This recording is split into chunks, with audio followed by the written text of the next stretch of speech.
What's up, guys? Here for the Week 7 review.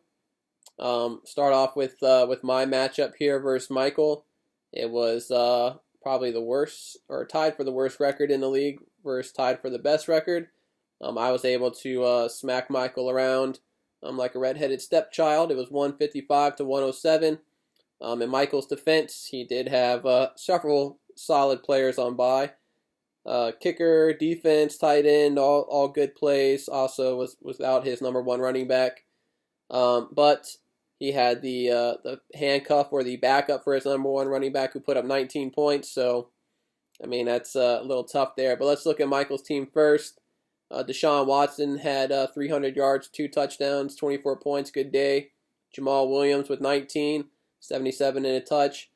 Disappointing game out of Mike Davis. May have been his last game as the starting running back for the Panthers, as McCaffrey has been taken off the reserve IR list. So we will see if McCaffrey is able to play this Thursday night. And we'll go from there. We have Amari Cooper with 12. Diggs with a little bit of a disappointing game, especially considering they were playing the Jets. It really looks like the Bills' offense needs John Brown to produce. It's been 3 weeks in a row where Josh Allen hasn't eclipsed 20 fantasy points, so I'm not sure what's going on there. Traquan Smith, not a good game. You know, I guess maybe, it depends on your expectations, considering he is the number one receiver in their offense for the day. Expect a little bit more, but the Panthers are a difficult matchup. Darren Fells got him a whopping 0 points. So obviously tough there. Obviously, if he gets to put Mark Andrews in at tight end, if he wasn't on bye, he may have gotten 20 points there, but obviously still would have taken the loss. Josh Jacobs, tough day. Buccaneers have the number one run defense in NFL, I believe. Only got 5 points there. 49ers defense did well for him, 16, so even if he had the Ravens defense, not sure they would have gotten more than 16. 16 is quite a bit. Kicker got him 9, so all in all, I think even his players on bye, I don't think it made a huge difference for him. Obviously, 106 points isn't too bad, but I led the league in scoring this week. My team's on a 2-game winning streak, and hopefully they're finally turning shit around, but we'll see. My team, Matt Ryan, 300 yards passing, a touchdown, nothing great, 17 and a half.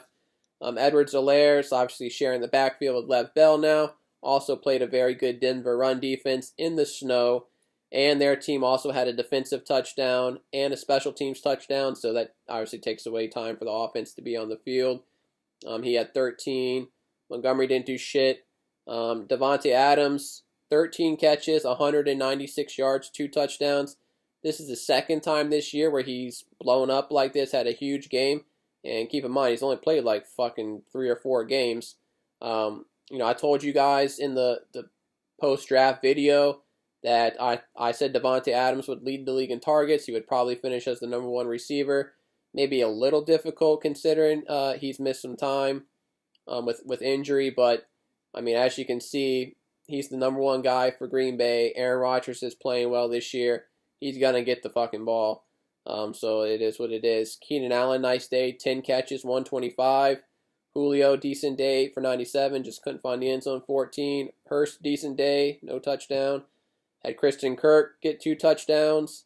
Rams defense got me 14. I mean, nearly everybody in my lineup scored double digits outside of my kicker.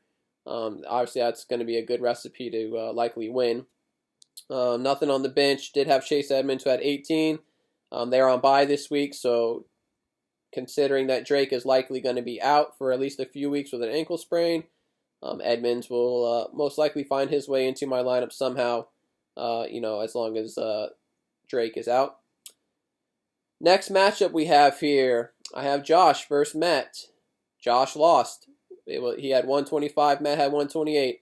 I picked Josh to win this week, moved him up in the power rankings to number 4, tried to show his team some respect and some confidence, and then he fucking shits the bed and loses. I don't know what's going on here.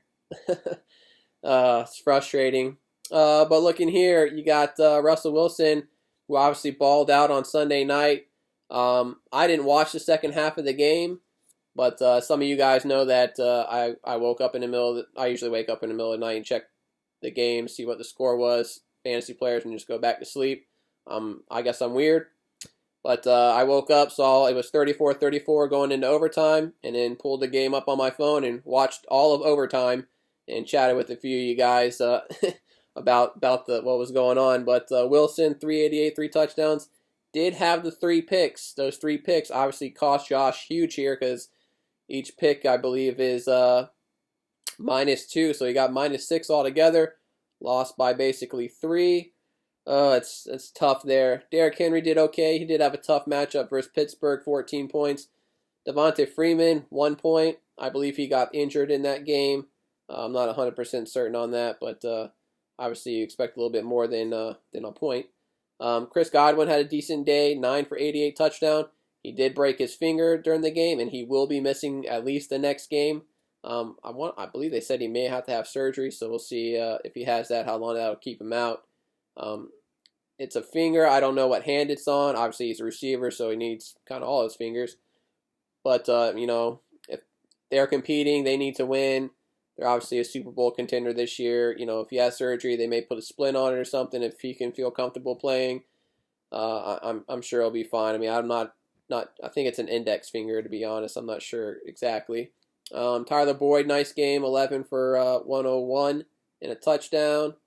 Deebo Samuel, 10 points. We were giving him shit all preseason about that trade for Zach Ertz, but it's really not looking bad as Ertz never really looked good, and obviously Deebo's getting more involved in that game plan, and as all the running backs are fucking hurt for the 49ers, they may have to pass more. They may run Deebo some.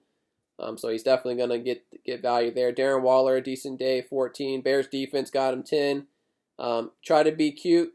I wouldn't say cute. Tried to make a home run play with A.J. Dillon. Only got 11 yards rushing. Obviously, with Aaron Jones out, we knew it was going to be Dillon and Jamal Williams. Maybe a split. Maybe one would get more than the other. Looks like, obviously, Jamal Williams got the benefit on the day. I played A.J. Dillon in a DFS lineup because I figured, shit, why not? He's cheap, and maybe they'll utilize him quite a bit, and he'll get the red zone looks, the goal line looks, but just not what happened there. Tannehill on the bench played all right, but obviously played the correct quarterback there. Looking over here at Burley's lineup, Patrick Mahomes hasn't really had to be the Mahomes everybody's grown to love. I mean, 200 yards, touchdown. They blew out the Broncos, but like I said, Chiefs offense wasn't on the field a ton because of that. And, it is what it is. 12 points there. Devin Singletary's been struggling. The whole Bills offense has been struggling, especially the run game. Ronald Jones played okay, but they decided to start giving the ball to Fournette as well. He got 10 points. Calvin Ridley continues to play well, along with A.J. Brown. 17 for Ridley, 24 for Brown. Cole Beasley is just a fucking catching monster, apparently. 11 for 112, but no TDs there. Jared Cook found the end zone. Deontay Johnson, 9 for 80 and 2 touchdowns. If you played him in DFS, he was 4,200 on DraftKings. It was a great play. I considered it and fucking backed out. So, that hurts a little bit. But he also got hurt near the end of that game. So we'll see how that is. When he's healthy and he's playing, he's amazing for the Steelers. He tends to be their number one receiver, but he's literally hurt all the time. Aaron Rodgers on the bench for 27, so he could have got a lot more points at the quarterback position there. Also had a kicker on the bench with 11, so he could have got 9 more points playing him over Koo for Atlanta. Next matchup we have Dalton versus Garrett number 2. Dalton won this one easily. It was 135-91. Stafford still struggling a little bit this year, 18 points there. Kareem Hunt salvaged the day. He got that receiving touchdown late in that game. I played him in all my DFS lineups, so I was happy he finally did something. I thought he'd have a bigger day there. That game was obviously back and forth. I'm sure many of you guys saw that. And Baker Mayfield was able to bring him back from behind and score that late touchdown, which was pretty cool to see. McKissick, it's a dart throw there. Allen Robinson had a rough game last night. Obviously, he probably had Jalen Ramsey on him some. Rams defense is pretty solid as well. Will Fuller did get a touchdown, but not much else. Obviously, he probably had the best player on the week. Tyler Lockett, 15 catches, 200 yards, and 3 touchdowns, 45.5 points. That's the second time this year he's had like a fucking complete ape shit bonkers game. What's great about it is both times he's had those games, I played him in DFS, so obviously he's helping win me some money when I play him and he goes fucking nuts like that. He had 20 targets in that game. I mean, that is just absolute insanity. And I believe he also had a couple of drops, so he could have even had a better stat line there. Kenny Golladay, decent day. Obviously, he was traded this week for Kenyon Drake. So obviously that's very good for Dalton, as Kenyon Drake obviously got hurt. So that's a plus there. He had Joe Burrow on the bench, so he played the wrong quarterback. I have Joe Burrow in a league where you can play 3 quarterbacks and still didn't fucking play his ass and played Cam Newton. So, and I lost because of it. So it's a little irritating there. Even Fulgham had 10 points, so I mean he's still playing pretty well and producing. Looking over here at Garrett number 2's team, Kyler Murray's been killing it all year. 360 yards, 4 touchdowns. That offense is really playing well this year. Arizona's a fun team to watch, on both sides of the ball. Ezekiel Elliott's struggling. Obviously, the Cowboys are probably one of the most injured team in the NFL, in my opinion.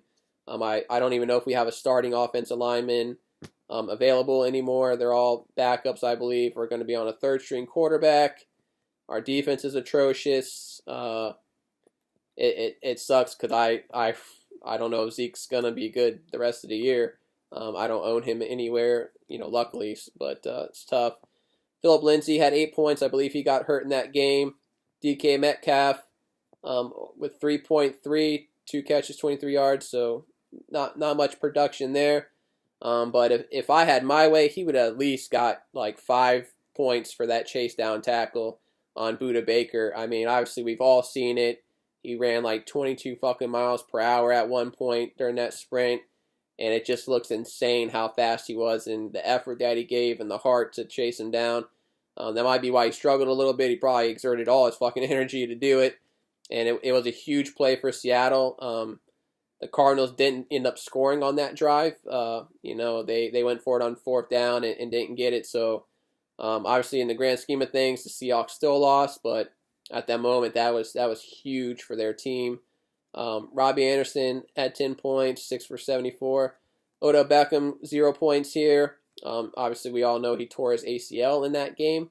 I did trade him to Garrett a few weeks ago, so I'm obviously kind of glad that he's not on my team getting hurt, but it is what it is. Kelsey, 3 for 31, didn't have to do much in that game like most Chiefs. MVS had 0.9, no catches, no yards, so he must have had a run or something. Bills defense had 16, nothing going on the bench, so, I mean, he's got Mark Ingram who's hurt, he's losing Odell Beckham, Ezekiel Elliott's, I mean, pretty much, at best, in my opinion, probably at best, a low-end RB2 the rest of the season. I mean, he's obviously still going to get volume somewhat, he's still going to get some catches, but, I mean, he's running behind a secondary line. I mean, it's just, there's going to be nothing for him. We have no passing game without Prescott. Dalton has really just lost it, or he just can't grasp the new plays with the new team. And now we're rolling out Gilbert or DiNucci. I mean, it's going to be crap. Next up, we got Garrett versus Kenny. This was Garrett won this one 124 to 103. Tom Brady's been playing pretty well this year. 369, 5 touchdowns, 37 points. Kamara had a decent day, couldn't find the end zone, 19. DeAndre Swift did find the end zone, but not much else. Did have 13. Hopkins had a big day, 10 for 103 and a touchdown. DJ Chark and Julian Edelman both struggled. Each only had 1 catch. I believe Chark was targeted 7 times, so I'm not really sure if him and Minshew just don't have it together anymore or what. I mean, obviously the Chargers, I think, have a very good secondary. He probably had Casey Hayward on him for a good bit there. Gronk found the end zone. It looks like Gronk is, picking it back up, getting back in the groove here. Did have a touchdown, 5 for 62. Kicker got him 10. Not much else going on there. Patriots defense got him -1 against the 49ers. Looking at Kenny's team, Josh Allen continues to struggle, 16. Antonio Gibson had a nice day, 128 and a touch with 19 points here. Connor couldn't find the end zone, but the Steelers still won. He did get 13. DJ Moore had 4 for 93 and 2 touchdowns, 23 points. Nice day. After I gave, it's funny because all beginning of the year I was giving Casey shit for playing Brandon Cooks because he was sucking, and then he cut him, and like ever since he cut him, Brandon Cooks has been playing pretty well. I mean, basically 10 points here. I mean, that's not bad. I would take it. Chase Claypool had 1 catch for -2, so he got 0.3. Deontay Johnson was back. They were targeting him quite a bit. Smith-Schuster even had a decent day. I still think Claypool's fine. He's just going to be, some up and down weeks probably. Jonnu Smith struggled just with the 1 catch, and not much else going on here. Did have Herbert on the bench, who had 38. So, shit, he would have had 30. Fuck. If he plays Herbert over Josh Allen, he would have won this matchup. That's a 32-point difference. No, a 22-point difference. Yeah, it's 22-point difference. Yep. He would have won. Barely, but he would have won. Oh, that sucks. All right, next up we got Jason versus Casey. This one wasn't close either. It was 136 to 92. You got Derek Carr for Jason with 19. Duke Johnson had 14. James Robinson finally had a big day, 119, 2 touchdowns there. Tyreek Hill saved his day. Did get a late touchdown in that game, so he got 14.5 here. Cooper Kupp with 9, not too bad. Terry McLaurin had a nice day, 7 for 90 and a touchdown. That was kind of obvious that was going to happen against the shitty Dallas defense. Higbee, 0 points. Mike Williams, 1 point. Mike Williams is almost definitely boom or bust guy, in my opinion. Obviously, Herbert gives him some value. But when Keenan Allen's there, we can, that's where the targets are going most of the time. Chiefs defense, huge day for him, 21 points. Kicker got him 9. Did have Hawkinson on the bench, so he could have got 14 more points had he played him over Higbee. I probably would have done that, to be honest. But looking over here at Casey's team, he had to roll with Cam Newton this week because Lamar Jackson was on bye, and it cost him negative points, negative -0.18, 98 yards, 3 interceptions. Gurley had a decent day, 2 touchdowns. Although one he was not trying to get near the end, and it cost his team the game at the end. 21 points there. Boston Scott had a decent day, 17. T. Higgins, nice day with 16. Smith-Schuster finally had a nice day, 9 for 85 with 13 points. Perriman, I think, saw his first action of the season, 4 points there. Obviously, you can't expect a lot out of any players on the Jets. I mean, Crowder's really the only one that's playable. And when they got Flacco back there, it's real sketchy. Ebron, okay with 8 points. CD Lamb, 0.1. I mean, he's obviously you can't play him right now with backups in there. Panthers defense got him 0. Kicker got him 13. Obviously, he had quite a bit of his guys on bye this week. Lamar Jackson, Malcolm Brown, Justin Jefferson, Myles Gaskin. All guys that he's going to play on a week in, week out basis. So just it's one of those weeks when a chunk of your starting lineup is on bye. It's going to be tough to win sometimes. Last matchup we have here is Dakota versus Derek. Dakota won this one 104 to 81. Looking at Derek's team, Drew Brees played decent. Nearly 300 yards, 3 touchdowns, 24 points. Obviously Drake got hurt. Frank Gore. 6 points, 60 yards. I don't know what you expect out of Frank Gore. That's kind of what you're going to get. You just hope he kind of falls in the end zone. Jarvis Landry had 8. Hunter Renfrow was 6. Tim Patrick was 6. I'm going to be honest. This has got to be the worst receiving group in our league. You're rolling out with Jarvis Landry, who is definitely a possession receiver, doesn't really make big plays, doesn't score a ton. Obviously, he may get some more love with Beckham out. Hunter Renfrow, who is a slot receiver. Tim Patrick, who is a waiver wire guy. I mean, those are your 3 starting receivers, and oh, that is rough. And to go along with it, I mean, you got shit running backs too. I mean, I don't know if you had maybe you drafted Barkley. I can't remember. I mean, obviously that would be part of the reason your running backs are tough. But man, that's a really rough receiving core there. Obviously, you got Kittle at tight end, which is obviously a big tight end there.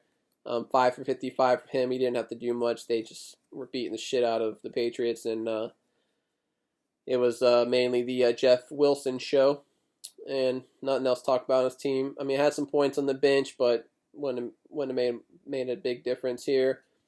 Looking at Dakota's team, played Carson Wentz this week, picked him up on waivers, 360, 3 touchdowns, 28 points, solid day there.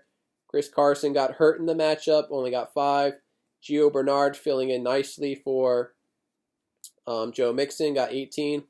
I believe his touchdown came kind of late in that game as well. Mike Evans, Robert Woods, each with 4. Mike Evans has been struggling. Obviously, they're going to be adding Antonio Brown.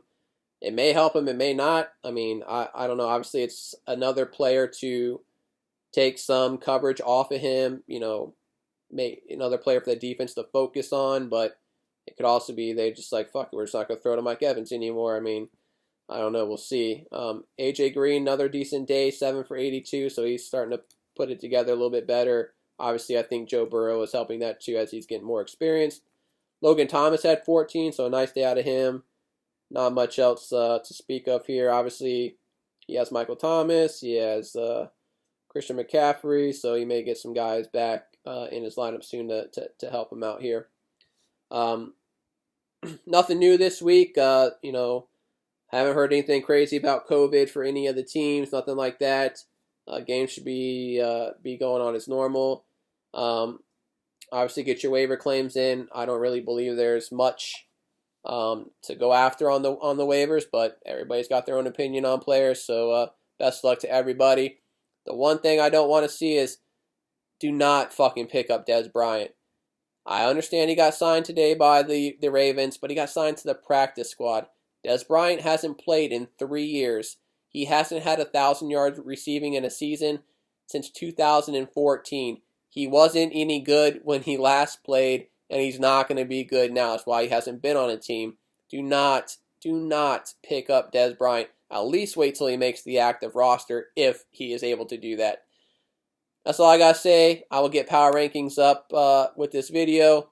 There's very little change to the rankings. I just didn't see the need to make a lot of adjustments based on the results, and majority of the teams that were at the top lost, I guess maybe surprisingly.